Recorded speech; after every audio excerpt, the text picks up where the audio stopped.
Humihirit ng pondo ang Department of Trade and Industry para sa Center for Artificial Intelligence Research. Pinag-aaralan na kasi ng ahensya kung paano makakatulong sa mga negosyo ang AI. Nasa frontline ng balitang yan, si Mayan Los Baños. Bumibida ngayon ang artificial intelligence sa iba't ibang sektor ng lipunan. Kaya naman ang Department of Industry o DTI, balak na ring maglunsad ng malawakang pag-aaral sa kung paano magagamit ang AI sa mga negosyo. Isa sa mga nakikitang paraan sana ng DTI ay ang binubuo nitong Center for Artificial Intelligence Research o CARE.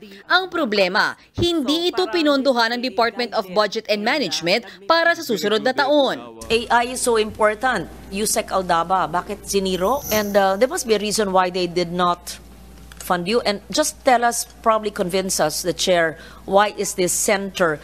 Is this a physical center or is it an online center? Is it like an institute or research? What is it? 200 milyong piso ang hinihinging pondo ng DTI para sa proyekto.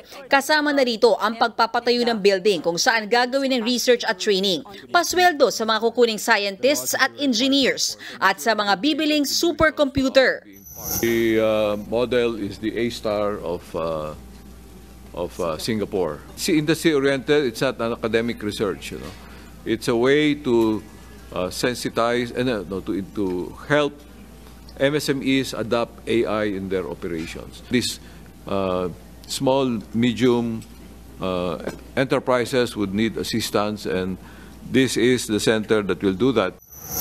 Kasama rin daw sa aaralin ng DTI ay kung ano-anong trabaho ang maaapektuhan ng paggamit ng AI sa mga negosyo. Gayon din ang issue ng AI ethics. Kahit hindi pa naitatayo ang hiling nilang infrastruktura, inutusan na ng mga senador ang DTI na simulan na ang pag-research kaugnay sa artificial intelligence at kung paano ito magagamit ng maliliit na negosyo. Aabutin pa raw kasi ng 2 taon ang pagtatayo ng isang building at kung hihintayin ito, baka masyado na raw tayong mahuli sa paggamit ng AI sa mga negosyo. Ayon naman sa DTI, meron na sila mga paunti-unting workshops at seminars para maipaalam sa mga negosyante ang pwedeng tulong sa kanila ng AI. Samantala, humihirit din ang DTI ng 300 million pesos para sa consumer protection. Ilalaan ang pondo sa paghabol sa mga hoarder at price manipulator. Gayon din ang pagmamonitor sa mga nagbibenta ng mga peking produkto. DTI takes a stronger role in monitoring these hoarders and these manipulators. That's right. So I fully support this.